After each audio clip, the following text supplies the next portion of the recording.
Welcome to the deep dive. Have you ever felt that weird shift as summer ends? Suddenly you just want to slow down, but everything around you is still pushing you to, well, keep going. If that sounds familiar, you're definitely in the right place today.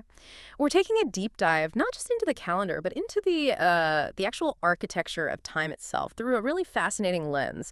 We're looking at the foundational structure of traditional Chinese cosmology, specifically something called the 24T nodes. These aren't months, they're these 15-day periods tracking energetic shifts. And right now we're hitting a really crucial one. It's the autumn equinox, which the sources we're looking at called Chuan. Yeah, and it's so important for you, the listener, to grasp that these systems weren't just, quaint ways to track farming seasons. They were and are incredibly sophisticated holistic energy maps. So our mission today is really to decode what this specific shift, Sharon, is telling us. It's way beyond just noticing the temperature dropping slightly. It's about recognizing this fundamental tilt in the entire annual energy system. And this tilt, well, it demands a pretty significant physiological response from us. It impacts how we rest, how we move, and maybe most importantly, how we gather our internal resources. Exactly. And when you look at the source texts, the core principle for this exact period, Chuen, is stated with this beautiful, almost stark precision. It's like a code. It says, the annual yang has receded, and at the same time, the annual yin will be established. That's not just poetry, right? That's a technical description. Absolutely technical. It's describing a universal event, a cosmic shift that dictates how we should be preparing our bodies, our health, really, for the entire colder half of the year. Okay, so let's unpack that. Let's start big with the cosmological shift itself. What's happening on that grand scale? Right. So to really get the importance of the autumn equinox, Chuen, we should probably take just a second to appreciate this framework of the 24 keynotes. Imagine the whole year, not cut into 12 months, but into exactly 24 segments. Each one is about roughly 15 days long. Okay. 24 distinct energetic periods. Precisely. And this system comes from meticulously tracking the sun's apparent position in the sky. It reflects this deep, ancient, often agrarian understanding that every couple of weeks, the actual solar energy hitting the planet changes in a subtle but meaningful way. So these nodes, they tell us what nature is doing energetically. And the core idea is, if we know what nature's doing, we know what we should be doing to stay in harmony. And Chuen, the autumn equinox, sits right in the middle of that cycle, like the exact halfway point. It's the absolute midpoint. Think 180 degrees around the circle. The defining characteristic of this node, Chuen, is balance. Equal day, equal night. But, and this is crucial, only for a moment. Ah, okay, so it's a pivot point, not a stable state. Exactly. Up until this date, the yang energy, that dominant outward solar force, it's been declining since the summer solstice, sure. But at Chuen, something changes. The decline doesn't just continue, it accelerates and fundamentally shifts its character. The sources literally describe it as the moment the sun is officially going away. It's actively hiding and preparing for the winter. It's not just fading, it's retreating.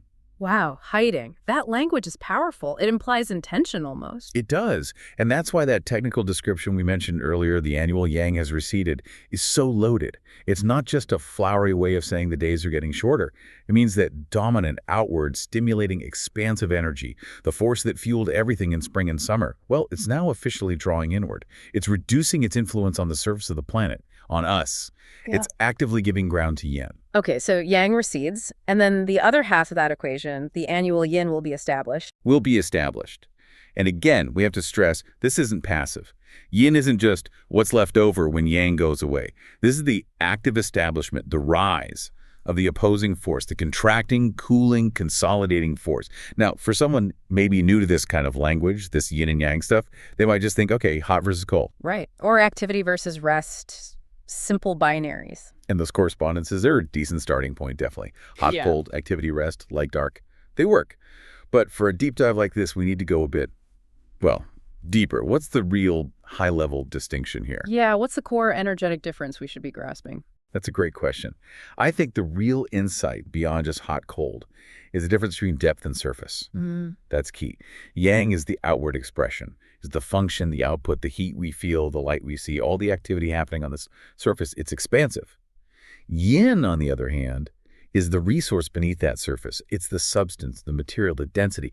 It's the quiet, the stillness, the potential energy being stored up for the next cycle of life. It's the difference between spending energy and saving it. Okay, depth versus surface, expenditure versus storage.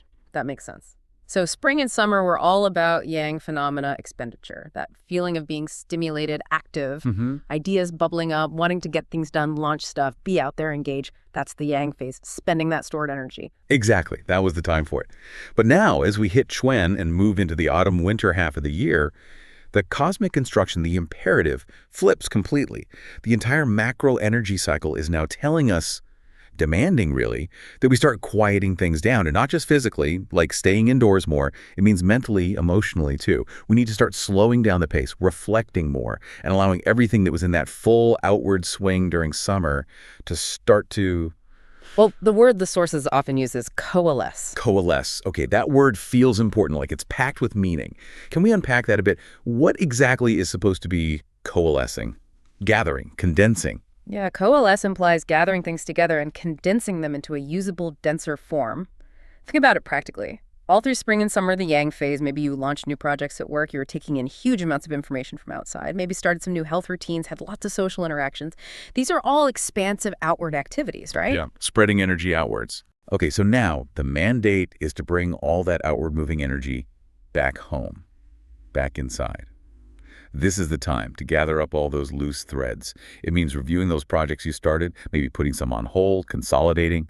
It means synthesizing all that information you absorb, turning raw data into actual understanding, into wisdom. It means making conscious choices about which relationships or activities you want to nurture deeply, requiring focused energy, versus those that maybe need less surface attention right now. And really importantly, it means consolidating your physical health, gathering your vital energy.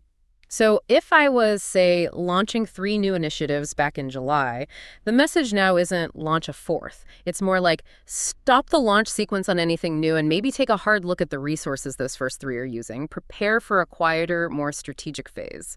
That's exactly it. You're shifting from outward action and expansion to inward reflection and resource storage.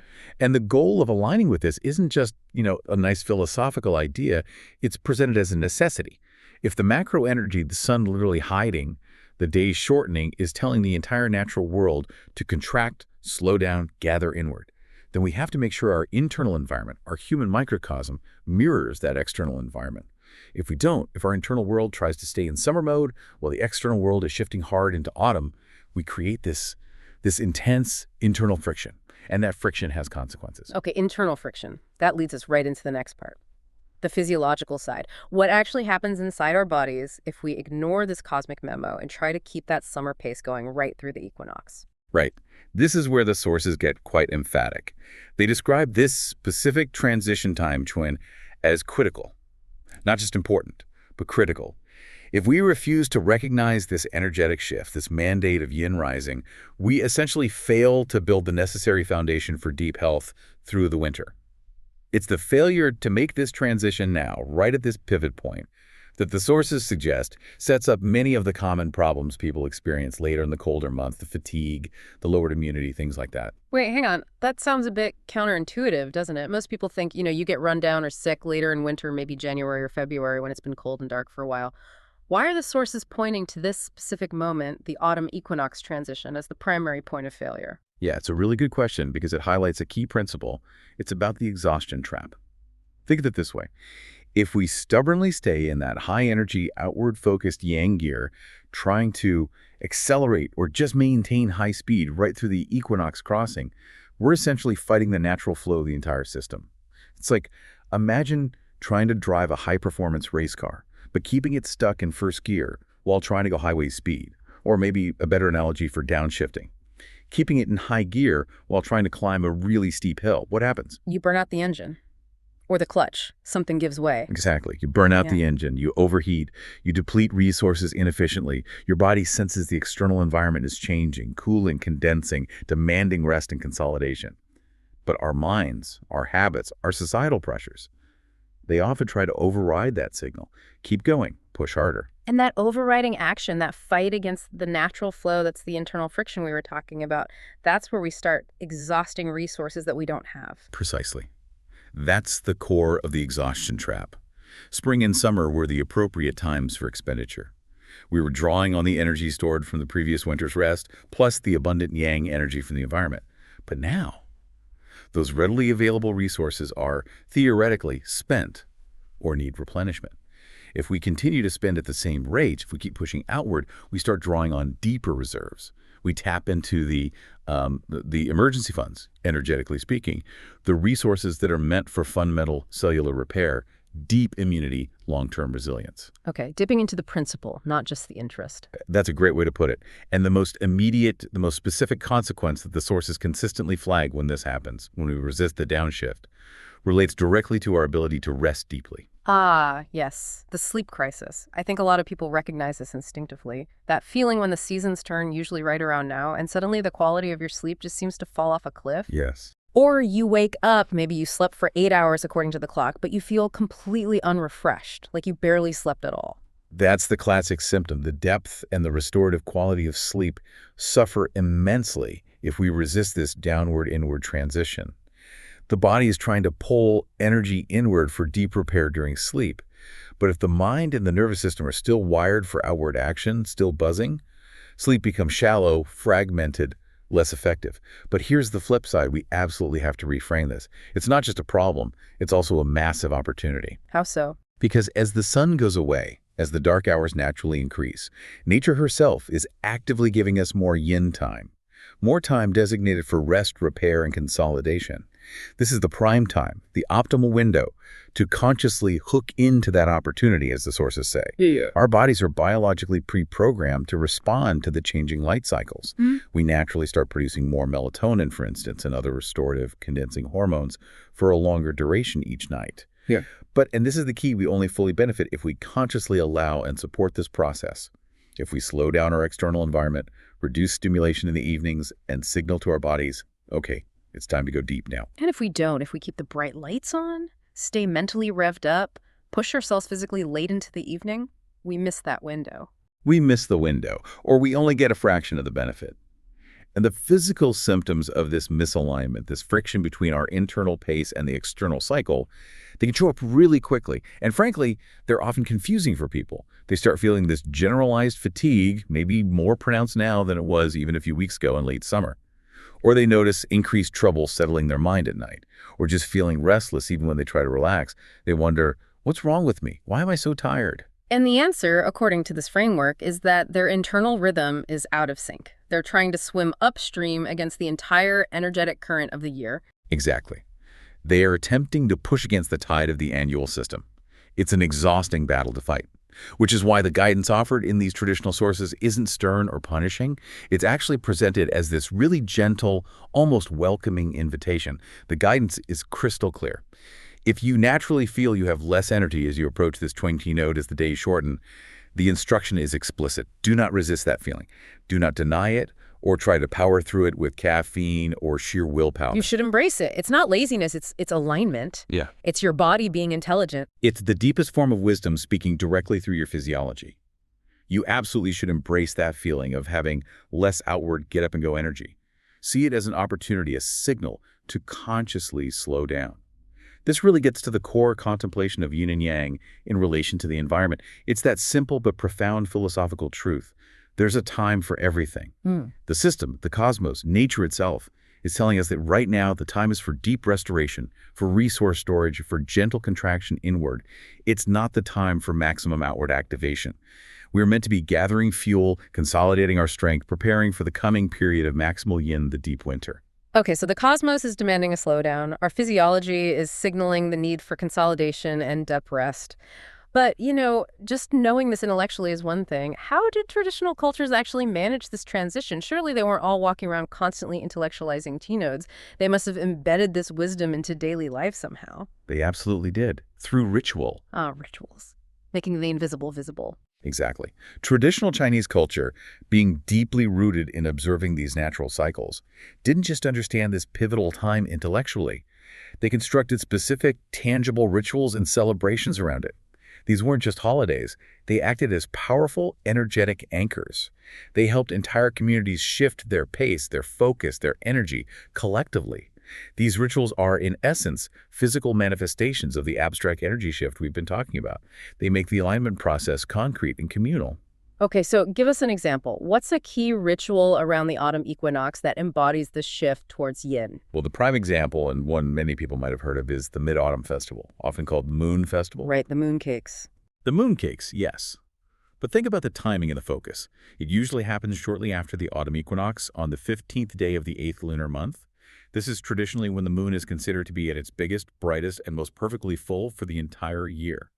The festival is explicitly about acknowledging and celebrating the ascendancy of the yin principle, embodied by the moon.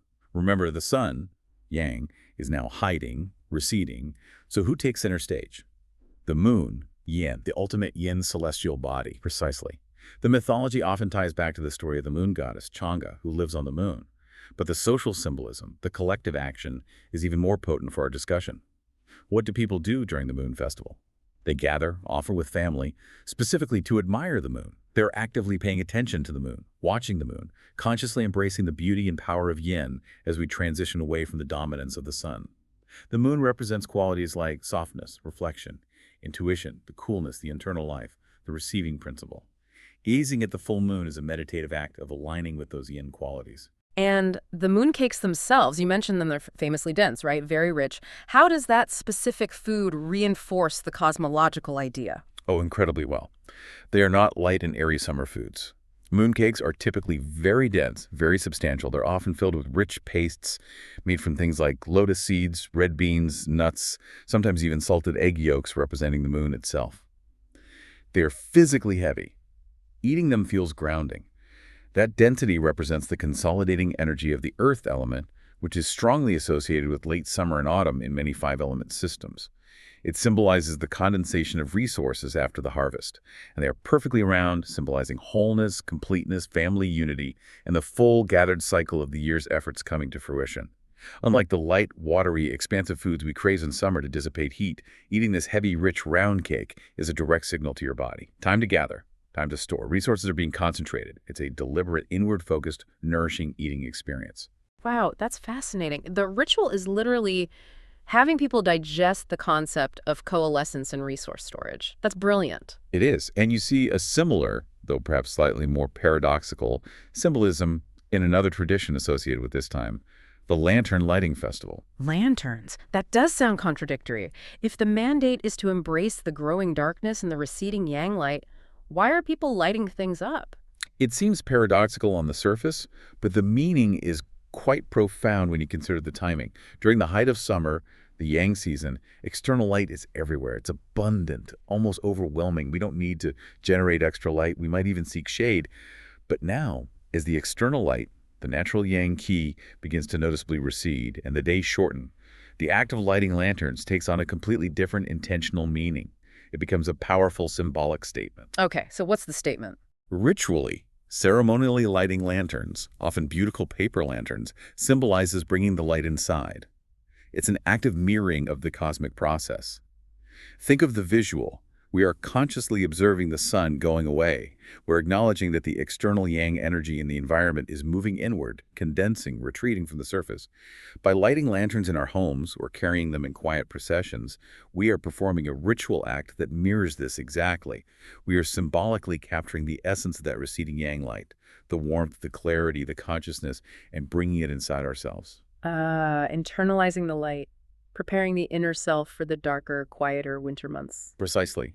It's about cultivating inner illumination when the outer world grows dim.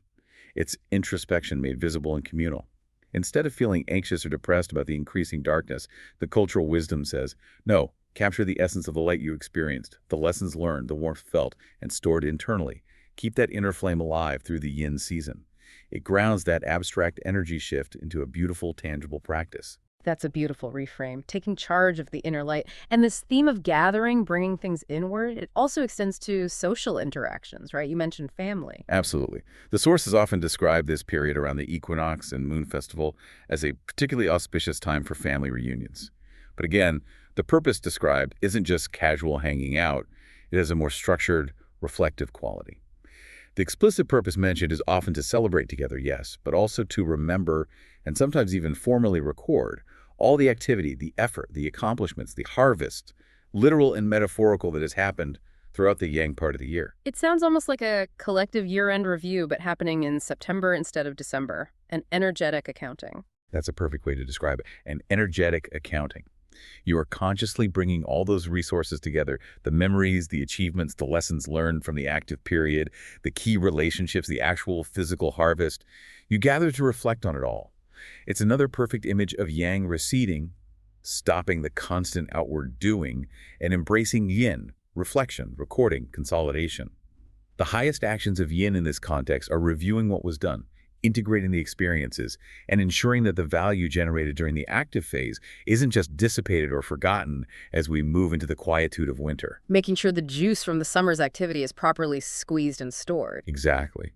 And that leads us, naturally, to the most powerful and universal symbol of this entire period, the one that ties the cosmic energy shift directly to physical survival, the autumn harvest itself. The harvest. Can't get much more fundamental than that.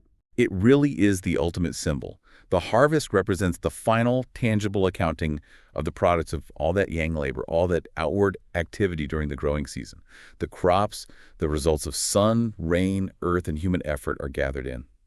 But the harvest isn't just the gathering. It's also the preparation, the sorting, the storing, getting everything ready to be used wisely to provide sustenance and survival through the coming autumn and winter months when growth stops. That preparation and storage.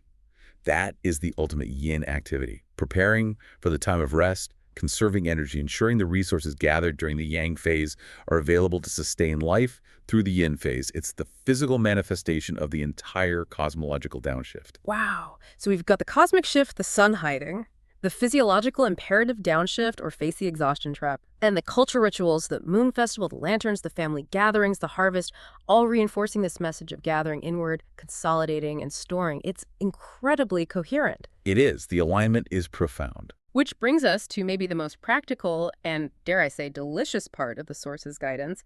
How do we use food beyond just mooncakes to help calibrate our internal engine with this external shift? Yes, the culinary wisdom is always fascinating in these systems because it's so direct, so applicable. To help our internal environment really sync up with the external condensing energy of autumn, the sources offer a remarkably simple yet profound internal recipe, or perhaps a food strategy. And the beauty here is that the goal isn't about complex gourmet cooking. It's about fundamental alignment. It's about using food to help our digestive fire and metabolic processes harmonize with the gathering inward theme we've been discussing. Okay, I'm intrigued. What's the recommended dish or food type? Something simple, you say.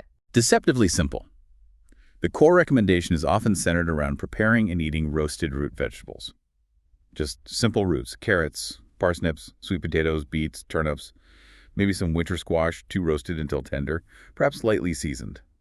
The sources sometimes mention specific seasonings like little sesame oil, a touch of salt, and maybe some warming spices. It sounds like basic comfort food, doesn't it? It does. Very grounding, earthy, comforting food. Perfect for a cooler evening. But knowing the system, there has to be a deeper, energetic science behind why roasted roots specifically at this time, right? It can't just be coincidence. Oh, absolutely not. There's a very specific energetic rationale. We can break down the wisdom of the roasted root vegetable recommendation into two main mechanisms according to the traditional understanding. Okay, mechanism one. Mechanism one relates directly to that theme of density and concentration we talked about with coalescence and the mooncakes. What does roasting do to a vegetable, especially a root vegetable? It applies dry heat, which cooks the vegetable, but also drives off excess surface moisture. It concentrates the natural sugars, the starches, the minerals, the inherent energy within the root. Roasted roots become denser, often sweeter, less watery than if they were, say, boiled or steamed.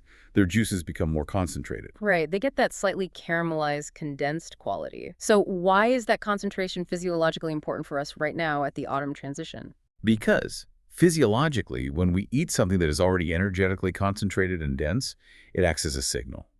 It encourages our own internal systems, our digestion, our metabolism, our fluid balance, to do the same thing.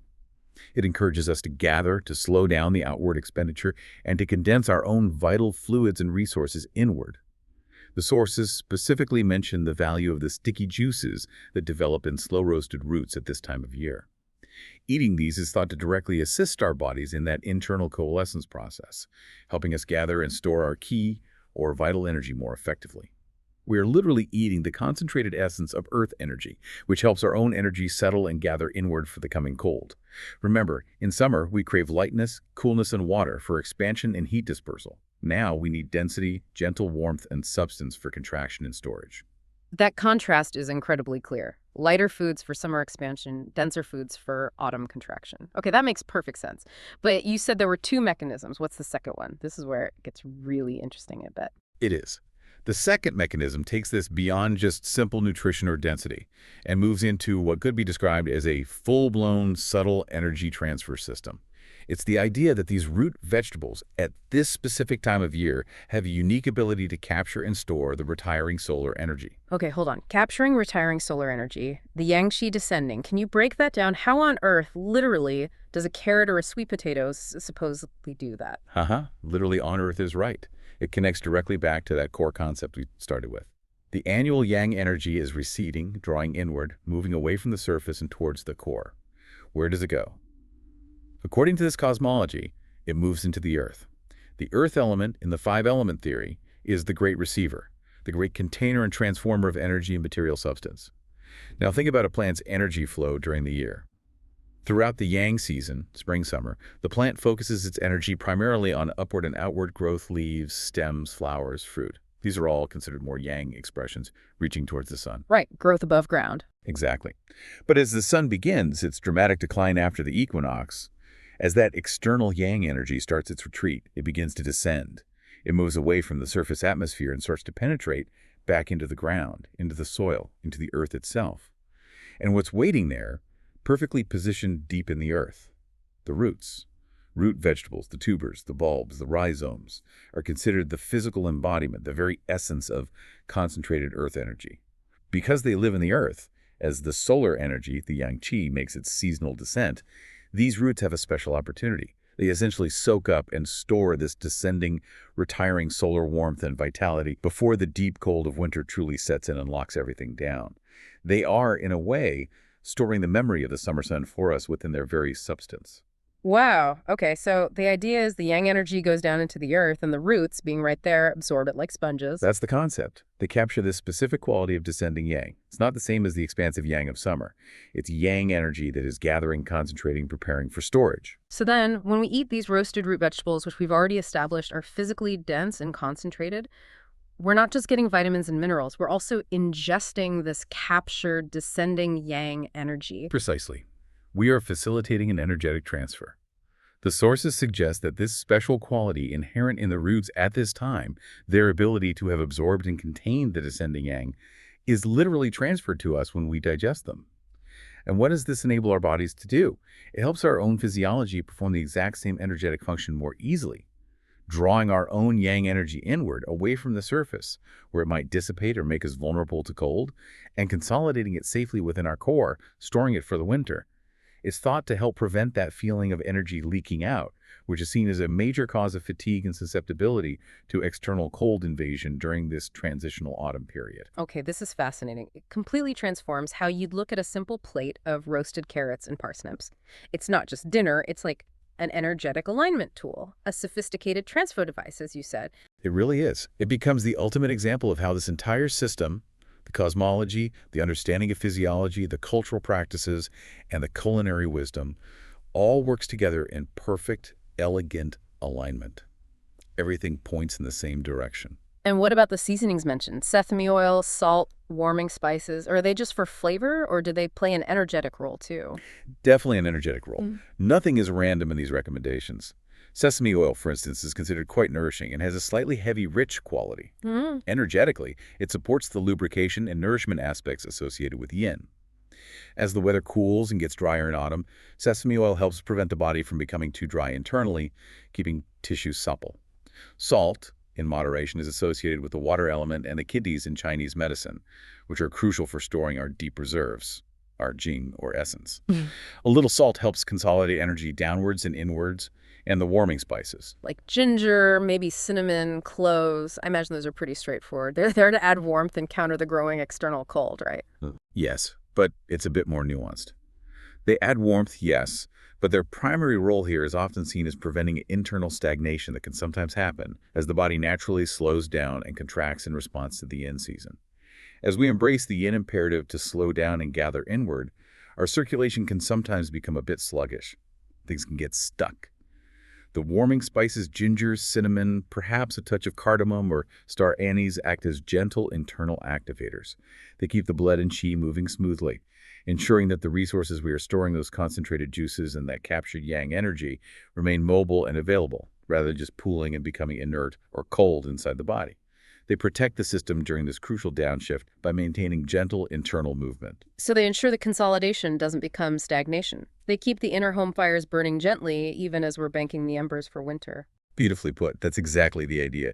It highlights that this alignment isn't just a passive process of slowing down. It's an active conscious calibration, using specific foods and seasonings to support the body's intelligent adaptation to the changing season. You don't just think about yin. You eat the root vegetable that has synergized with the descending yang, seasoned in a way that supports storage and healthy internal flow. This is incredibly rich. So let's try to synthesize this. This 2-week period, starting right around the autumn equinox, September 23rd or so, it's really presented not as a time to dread the coming winter, but as this wide-open invitation, an opportunity to consciously embrace the growing annual yin, #outro.